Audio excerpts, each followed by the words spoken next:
Hello అండి, నేను మీ శ్రావణి. ఈరోజు మన టాపిక్ గర్భాశయం పెరుగుట.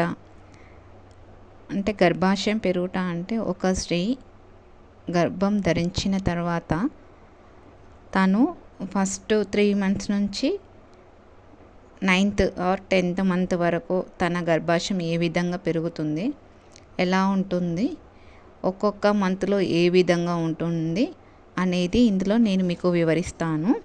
మీరు చూడండి. ఒకవేళ మీకు నా వాయిస్ చిన్నగా అనిపిస్తే ఇయర్ ఫోన్స్ పెట్టుకొని వినండి. ఒకవేళ కొంచెం క్లియర్గా అర్థం కాకపోతే ఈ వీడియోలో చూపిస్తున్న విధంగా అందులో స్క్రీన్ షాట్ తీసుకొని ఒకసారి చదవండి, మీకు క్లియర్గా ఉంటుంది.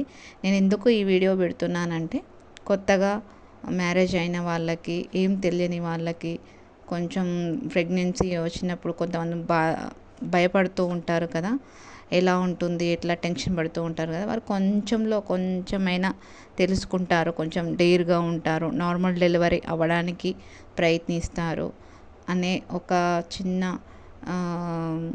మీకు హెల్ప్గా ఉంటుందని నేను ఈ వీడియో చేస్తున్నాను. ఇప్పుడు నేను ఇక్కడ చదువుతాను, మీరు వినండి, ఒకసారి చూడండి ఈ ప్రాసెస్ ఎలా ఉంటుందనేది. 3 months నుంచి 9th month are 10th month వరకు ఎలా ఉంటుందనేది ఇందులో క్లియర్గా ఉంది. ఓకే. గర్భాశయం పెరుగుట. గర్భాశయం చాలా క్రమపద్ధతి అనుసరించి పెరుగును. అందు మూలమున దాని పరిమాణమును బట్టి ఎన్ని నెలలు గర్భిణియో తెలుసుకొనవచ్చును. ఇప్పుడు 8th weeksలో ఎలా ఉంటుందంటే గర్భాశయమును తాకి తెలుసుకోనలేము. 8th weeksలో అంటే ఇప్పుడు 8th week అంటే 1 month కదా. 1 monthలో మనము గర్భాశయము, అందులో పిండము ఎలా ఉంది ఏం తెలుసుకోలేము, హార్ట్ బీట్ కానీ ఏది తెలుసుకోలేము. ఇప్పుడు నెక్స్ట్ 12 weeks. ఇప్పుడు 12 weeksలో వచ్చేసి గర్భాశయం యొక్క ఫండస్ భాగము సింపసిస్ ప్యూబిస్ పైన లేచును. 16 weeksలో గర్భాశయము సింపసిస్ ప్యూబిస్కి నాభికి కొంచెం తక్కువగా మధ్యగా ఉండును. 20 weeksకి ఫండస్ నాడికి 2 వ్రేళ్ళు వెడల్పు కిందుగా ఉండును. పిండం యొక్క అవయవములు, గుండె శబ్దము, కదలిక తెలియను. ఎప్పుడు తెలుస్తుంది? 20 weeks. 20 weeks అంటే 5 months.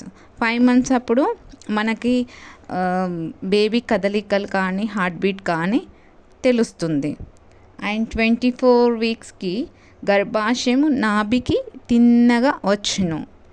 30 weeksకి గర్భాశయము నాభికి ఎన్సిఫార్మ్ కార్టిలేజ్కు మధ్య నుండును. 36 weeksకి గర్భాశయము బాగుగా పైకి లేచి ఎన్సిఫార్మ్ కార్టిలేజ్కి అంటే జిపిస్టర్మ్కి దగ్గరగా వచ్చును. 38 weeksకి గర్భాశయము కిందకి దిగి 34 weeksలో ఉన్నంత ఎత్తునకు వచ్చును. దీనిని లైట్నింగ్ అని అందురు. 40 weeksకి గర్భాశయము ప్రసవమునకు సిద్ధంగా ఉండును. లోవర్ యూట్రైస్ సిగ్మెంట్ సడలింపబడును, సాగును. సర్విక్స్ పొట్టిగాను మృదుగా ఉంటుంది. ఇలా 8 weeks నుంచి 40 weeks వరకు గర్భాశయం ఎదుగుదల అనేది ఈ విధంగా ఉంటుంది అన్నమాట. ఇది మనకి ఎప్పుడు తెలుస్తుంది అని అంటే కొంతమంది 4th monthలో స్కానింగ్ అనేది తీయించుకుంటారు, కొంతమంది 5th monthలో తీయించుకుంటారు. 5th monthలో తీయించుకున్నప్పుడు బేబీ కదలికలు, హార్ట్ బీట్ అనేది తెలుస్తుంది. తర్వాత 7th monthలో ఒకసారి తీయించుకోవాలి, మళ్ళీ 9th monthలో ఒకసారి స్కానింగ్ తీయించుకోవాలి. ఇలా తీయించుకోవడం వలన బేబీ ఎలా డెవలపింగ్ కానీ ఏ విధంగా ఎదుగుదల ఉంది, గ్రోతింగ్ ఎలా ఉంది అనేది తెలుసుకోవచ్చును. ఈ విధంగా మనం గర్భాశయం గురించి తెలుసుకోవచ్చు. ఇంకా నేను ఇలాంటివి చాలా వీడియోలు ముందు పెడుతూ ఉంటాను. మీరు కొత్తగా ఎవరైనా మ్యారేజ్ అయిన వాళ్ళు ఎవరైనా ఉంటే మీలో ప్రెగ్నెన్సీకి సంబంధించి ఏమైనా డౌట్స్ ఉంటే ఫుడ్ విషయంలో కానీ, pregnancy after delivery, before delivery, new born గురించి ఏమైనా డౌట్స్ ఉంటే నాకు కామెంట్స్లో పెట్టండి. నేను దాని గురించి వివరిస్తాను. ఏం టెన్షన్ పడొద్దు. పెయిన్స్ వచ్చినప్పుడు కొంచెం రిలాక్స్గా ఉండాలి. కొన్ని పెయిన్స్ నార్మల్ పెయిన్స్ ఉంటాయి, కొన్ని డెలివరీ పెయిన్స్ అనేది ఉంటుంది. మీరు ఏదైనా టెన్షన్ లేకుండా ఉండాలి. ఎక్కువ బీపీ అనేది తెచ్చుకోకూడదు, జాగ్రత్తగా ఉండాలి. బేబీ డెవలపింగ్ అనేది మీరు తీసుకునే ఫుడ్ని బట్టి ఉంటుంది, మీరు ఉండే విధానం బట్టి ఉంటుంది. కాబట్టి మీరు జాగ్రత్తగా ఉండాలి. నేను చేసే వీడియోలు మీకు ఉపయోగపడతాయని నేను అనుకుంటున్నాను. మీకు ఏమైనా డౌట్స్ ఉంటే నాకు కామెంట్లో పెట్టండి, నేను వాటి గురించి చెప్తాను. ఈ వీడియో మీకు నచ్చుతుంది అనుకుంటున్నాను. ఈ వీడియో ఖచ్చితంగా లైక్ చేయండి, సబ్స్క్రైబ్ చేయండి, మీకు తెలిసిన వాళ్ళకి షేర్ చేయండి. ఇంకా వీటిలో ఏమైనా మిస్టేక్ ఏదైనా ఉంటే నాకు కామెంట్లో పెట్టండి.